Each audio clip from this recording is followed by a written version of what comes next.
Hello viewers, welcome to this channel. आज हम लोग डिस्कस करने वाले हैं तुम्हारा जो यूनिट 4 है, दैट इज़ इलेक्ट्रिकल मशीन, उसी के बारे में। आज हम लोग इंट्रोडक्शन पढ़ेंगे, क्या है इलेक्ट्रिकल मशीन, ठीक है। मशीन और डिवाइस में क्या डिफरेंस है, और हम लोग एक छोटा सा डिवाइस लेके उसका जो इंट्रोडक्शन है वो करेंगे। So without wasting any time, let's get started.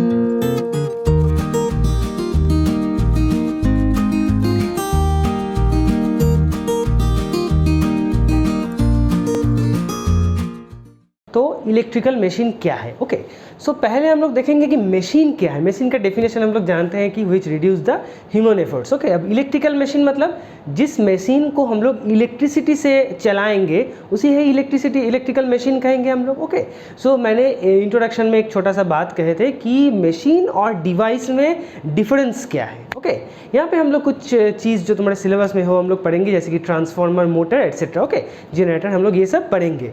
इसमें से ट्रांसफार्मर को कहा जाता है डिवाइस, और मोटर, जनरेटर, ऐसे इस टाइप का मशीन्स को, इस टाइप का इंस्ट्रूमेंट्स को कहा जाता है मशीन। ओके, सो ट्रांसफार्मर और इस टाइप्स का मशीन मतलब मोटर, जनरेटर में डिफरेंस क्या है? ओके, ट्रांसफार्मर को कहा जाता है डिवाइस और इसको मशीन। ट्रांसफार्मर का डेफिनेशन ये है कि transformer is a static electrical device, उसके बाद जो है मतलब which converts energy certain level to another level. Okay, वो हम लोग बाद में डिस्कस करेंगे, पर उसका जो पहला लाइन है, that is the transformer is a static electrical device. क्यों डिवाइस उसे कहा जाता है?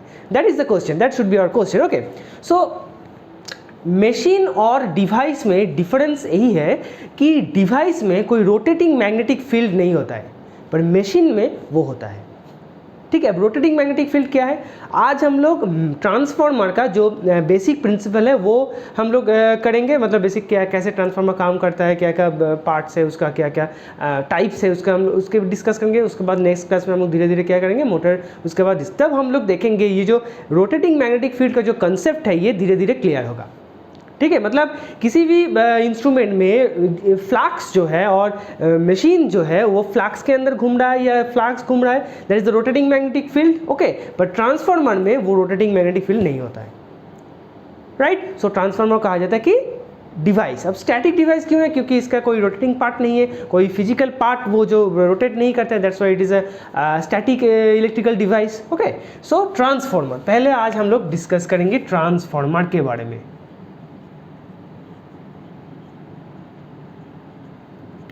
ट्रांसफार्मर, ओके, तो ट्रांसफार्मर का डेफिनेशन क्या है? ट्रांसफार्मर मतलब यहाँ से नाम से ही हम लोगों को पता चलता है कि कोई कुछ चीज़ ट्रांसफॉर्म कर रहा है, राइट। राइटर मतलब जो लिख रहा है, ट्रांसलेटर मतलब जो ट्रांसलेट कर रहा है। सो ट्रांसफार्मर मतलब कोई ट्रांसफर कर रहा है कि नहीं? तो क्या ट्रांसफर कर रहा है? ट्रांसफार्मर का दो साइड होता है, एक जिस साइड में हम लोग इनपुट देंगे, दूसरे साइड से हम लोग आउटपुट लेंगे। ठीक है, तो जहाँ पे हम लोग इनपुट देंगे और जहाँ से आउटपुट लेंगे, इसके बीच में ट्रांसफार्मर एक्शन होता है। ठीक है, ट्रांसफार्मर क्या करता है, उस इनपुट साइड का इलेक्ट्रिकल एनर्जी को आउटपुट साइड में कन्वर्ट कर देता है without changing the supply frequency. Supply frequency same रहता है, और क्या होता है, इसका जो वोल्टेज लेवल है ये इसको बढ़ा सकता है, घटा सकता है और सेम भी रख सकता है, पर इन दोनों साइड के बीच में कोई इलेक्ट्रिकल कनेक्शन नहीं होता है। So transformer is an electrical device which transform electrical energy to one side to the another side without changing the supply frequency, and there is no electrical connection between these two points, okay, or two terminals, right? So that is the difference.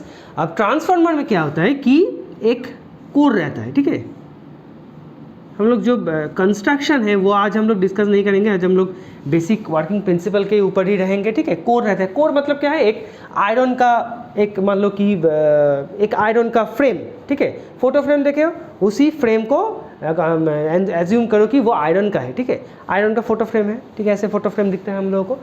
इसके एक side में ऐसे winding लगा है, दूसरे side में ऐसे winding लगा है। ठीक है, यहाँ पे हम लोग इनपुट देंगे और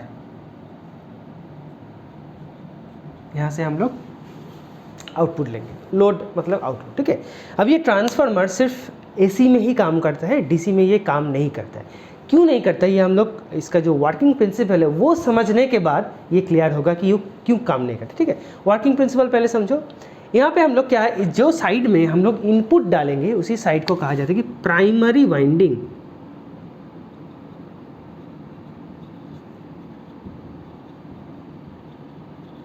और जिस साइड से हम लोग आउटपुट को कलेक्ट करेंगे उसी को कहा जाता है सेकेंडरी वाइंडिंग। ठीक है, तो primary winding, secondary winding. Primary winding मतलब जहाँ पे इनपुट हम लोग अटैच करेंगे, इनपुट हम कनेक्ट करेंगे, और सेकेंडरी वाइंडिंग मतलब जहाँ से हम लोग आउटपुट को लेंगे। अब यहाँ पे एसी सप्लाई जब हम लोग ऐड करेंगे तो यहाँ से एसी करंट फ्लो होगा। ऑब्वियसली बात है, एसी सप्लाई का एसी करंट ही होता है। अब यहाँ पे देखो क्या है, ये कॉइल है, राइट, तो यहाँ पे एक फ्लक्स जनरेट होगा। कॉइल के अंदर क्या होता है, इलेक्ट्रिसिटी जाने से फ्लक्स जनरेट होता है। अब ये जो कोर है ये मेटल का बना होता है, एक फेरोमैग्नेटिक मटेरियल का बना होता है। तो ये जो फ्लक्स है ये ऑल्टरनेटिंग इन नेचर होगा, alternating voltage, alternating current, flux भी ऑल्टरनेटिंग होगा, राइट। सो ये ऑल्टरनेटिंग फ्लक्स इस कोर से होते हुए पूरा कोर में फैल जाएगा। ठीक है, कोर से होते हुए ये सेकेंडरी वाइंडिंग में यहाँ पे वो आएगा, मतलब सेकेंडरी वाइंडिंग से लिंक होगा। ठीक है, सेकेंडरी वाइंडिंग से लिंक हो गया। अब ये जो फ्लक्स है वो ऑल्टरनेटिंग है, मतलब it will change its value and direction with respect to time, right. So मतलब that is a changing, okay, that has a motion, right. So वो जो फ्लक्स है उसका एक मोशन है। अब ये जो सेकेंडरी वाइंडिंग है ये फिक्स्ड है, मतलब क्या है, फ्लक्स और वाइंडिंग दोनों के बीच में रिलेटिव स्पीड पैदा हो गया। अब रिलेटिव स्पीड की वजह से क्या हो रहा है, अकॉर्डिंग टू फैराडेज लॉ वो इंड्यूस्ड ईएमएफ, मतलब यहाँ पे एक ईएमएफ इंड्यूस्ड होगा। ईएमएफ क्या होगा, सेकेंडरी साइड में जाएगा। अब सेकेंडरी साइड को अगर हम लोग एक लोड से कनेक्ट करेंगे तो क्या होगा, ये लोड में करंट फ्लो होगा। ऑब्वियसली वोल्टेज जनरेट हो रहा है मतलब करंट फ्लो होगा। ठीक है, so that is the basic principle. Supply दिया, एसी सप्लाई दिया, एसी करंट फ्लो हुआ, एसी फ्लक्स जनरेट हुआ। एसी फ्लक्स सेकेंडरी वाइंडिंग में जा लिंक किया, सेकेंडरी वाइंडिंग में जाके ये लिंक मतलब क्या है, फ्लक्स मूव कर रहा है, वाइंडिंग फिक्स्ड है, तब दोनों के बीच में रिलेटिव स्पीड है।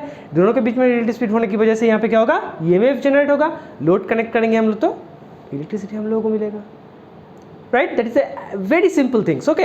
अब हम लोग क्या बोले थे कि एसी में ही चलेगा, डीसी में नहीं चलेगा। क्यों नहीं चलेगा, देखो अगर यहाँ पे हम लोग डीसी डालते हैं तो यहाँ पे डीसी करंट फ्लो होगा, यहाँ पे डीसी फ्लक्स होगा। डीसी फ्लक्स मतलब उसका कोई वेरिएशन नहीं रहेगा, फिक्स्ड फ्लक्स है। तो फिक्स्ड फ्लक्स, अगर ये जो सेकेंडरी वाइंडिंग है फिक्स्ड फ्लक्स, फिक्स्ड वाइंडिंग, तो इसमें कोई रिलेटिव स्पीड नहीं है, तो यहाँ पे इंड्यूस्ड करंट, इंड्यूस्ड वोल्टेज नहीं होगा, इंड्यूस हम लोग करंट हम लोग को नहीं मिलेगा। तो ट्रांसफार्मर का जो ऑपरेशन है, जो उसका काम है वो नहीं करेगा, right. So transformer works in AC, transformer doesn't works in DC, that's why. Okay, so this is the basic principle of transformer. अब हम लोग कुछ टर्म देखेंगे कि यह कैसे कैसे होता है। मान लो कि इसका जो वोल्टेज है V1 है, इसका वोल्टेज है V2, इसका जो N1 है इसका N2। N1 क्या है, number of turns in primary, N2 क्या है, number of turns in secondary. ठीक है, अब दो तरह का ट्रांसफार्मर होता है। मैंने क्या कहा कि यहाँ पे जो इलेक्ट्रिकल एनर्जी है, ये इलेक्ट्रिकल एनर्जी यहाँ पे ट्रांसफ़र होगा without changing the supply frequency, तो वो तो एक चीज़ है।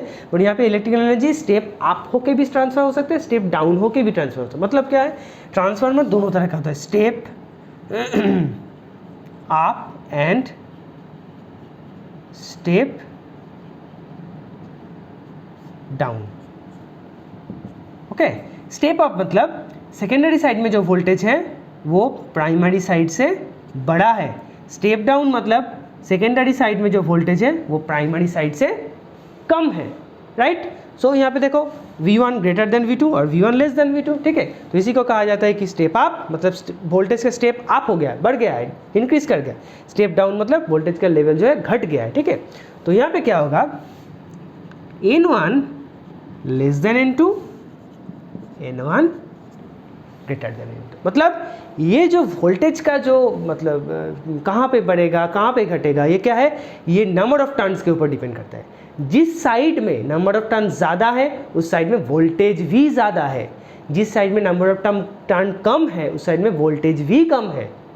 ओके, सो ये क्या है, high voltage side for this step down. Okay, N1 is the high voltage side, primary side is high voltage side and secondary side is the low voltage side for step down transformer. step up के लिए क्या है, primary side low voltage side, secondary side high voltage side, क्योंकि voltage increase हो चुका है कि नहीं। so this is the basic things, clear। तो यहाँ से हम लोग क्या लिख सकते हैं, V1 by V2 equals to N1 by N2। ये एक फॉर्मूला हो गया, ये सब लोग प्रॉब्लम सॉल्व कर सकते हैं। ठीक है, अब क्या है, that is equals to I2 by I1। यहाँ पे एक चीज़ है, ट्रांसफार्मर में जिस साइड पे वोल्टेज ज़्यादा है उस साइड में करंट कम है। अब जिस साइड में वोल्टेज कम है उस साइड में करंट ज़्यादा है। पर हम लोग जब छोटे थे तब ओहम्स लॉ में क्या पढ़े थे कि current flow is directly proportional to the voltage difference, right. पर यहाँ पे तो ओहम्स लॉ का वायलेशन हुआ है। यहाँ पे ओहम्स लॉ का मतलब ट्रांसफार्मर में ओहम्स लॉ काम नहीं करता है। क्यों? क्योंकि अभी थोड़ी देर पहले मैंने जो डेफिनेशन बोला वो गलत डेफिनेशन बोला इंटेंशनली। क्योंकि ओहम्स लॉ का स्टेटमेंट ये नहीं कहता है कि current flow is directly proportional to the voltage difference across this terminal, बल्कि ओहम्स लॉ ये कहता है कि keeping temperature and other physical quantity constant, current flow through a conductor is directly proportional to the voltage across this conductor. So that keeping temperature and other physical quantity constant, that is a very important term. यहाँ पे क्या होता है देखो, transformer में current flow होने की वजह से टेम्परेचर राइज हो जाता है, तो टेम्परेचर तो फिक्स नहीं रहा, तो यहाँ पे कैसे ओहम्स लॉ यहाँ पे फॉलो होगा, isn't it? So temperature rise होने की वजह से यहाँ पे ओहम्स लॉ नहीं फॉलो होता है। तो that is a tricky question, that is a interview में तुम्हारा कैंपस इंटरव्यू में आ सकता है कि ट्रांसफार्मर में क्यों ओहम्स लॉ फॉलो नहीं होता, या ये पूछा जा सकता है कि कहाँ पे ओहम्स लॉ फॉलो नहीं होता है, right. So that's why transformer में क्या होता है, ओहम्स लॉ फॉलो नहीं होता है। Clear? So that is the basic working principle of a transformer. Transformer हम लोग हर जगह में देखते हैं, लोकेलिटी में देखते हैं, तुम्हारे मोहल्ले में देख सकते हो ट्रांसफार्मर एक पोल के ऊपर मतलब है, ठीक है। तो वो ट्रांसफार्मर का क्या क्या कौन पार्ट्स का क्या क्या नाम है, और वो नेक्स्ट वीडियो में पूरा डिटेल्स में डिस्कस करेंगे। फिलहाल के लिए क्या है, ये बेसिक सा कुछ प्रिंसिपल हम लोग आज डिस्कस किए हैं। ट्रांसफार्मर कैसे काम करता है, एसी में क्यों काम करता है, प्राइमरी साइड सेकेंडरी साइड क्या है, high voltage side low voltage side क्या है, step up transformer step down transformer क्या है, और ये फॉर्मूला जो है that is very important your, okay, क्योंकि इस फॉर्मूला से बहुत सारा प्रॉब्लम सॉल्व हो सकते हैं। क्लियर? तो आज हम लोग एक ग्लिम्स देखे हैं ट्रांसफार्मर का, एक बेसिक सा आइडिया लिए हैं ट्रांसफार्मर का। अब हम लोग धीरे धीरे इसके आगे बढ़ेंगे, कंस्ट्रक्शन पढ़ेंगे, छोटा छोटा EMF इक्वेशन करेंगे, प्रॉब्लम सॉल्व करेंगे, इस तरह से हम लोग आगे बढ़ेंगे। ओके, सो मिलते हैं अगले वीडियो में। अगर वीडियो को अच्छा लगा तो लाइक करो, और अगर चैनल में नए हो तो सब्सक्राइब करो और अपने दोस्तों के साथ शेयर करो। मिलते हैं अगले वीडियो में, तब तक के लिए टाटा एंड गुड बाय।